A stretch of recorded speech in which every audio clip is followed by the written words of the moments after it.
सावंतवाडी शहरात कधीही एप्रिल महिन्यात पाण्याचा वणवा जाणवला नाही, पण याच वर्षी हा वणवा जाणवला. तुम्हाला कारण माहितीये की गॅस पाईपलाईन असेल की नळ पाणी योजना असेल, त्याच्या खुदाईमुळे हा वणवा जाणवला. आम्ही ते मान्य करतो, पण त्यावर लक्ष कोणाचं पाहिजे? नगराध्यक्षांचं लक्ष पाहिजे त्या गोष्टीवर.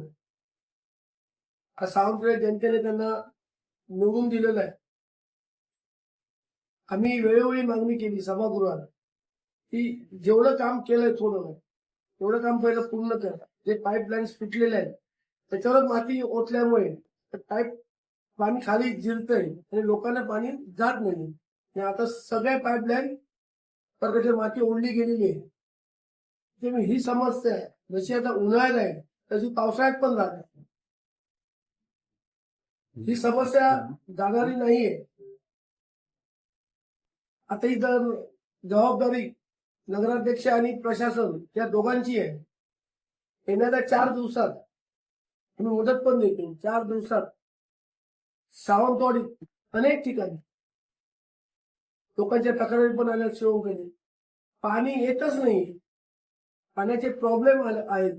पाण्याची वेळ बदललेली आहे. वेळ बदलून पाणी येणार का? जोपर्यंत जे पाईपलाईन फुटलेले आहेत ते दुरुस्त होत नाही तोपर्यंत पाणी येणार नाही. प्रशासनावर नगराध्यक्षांचा अंकुश नाही. त्याच्यामुळे ही सावंतवाडीकर परिस्थिती ओढावलेली आहे. 4 दिवसात जरी योग्य नियोजन नाही झालं तर आम्ही सगळे सावंतवाडीकर नगरपालिकेवर आक्रोश मोर्चा काढू.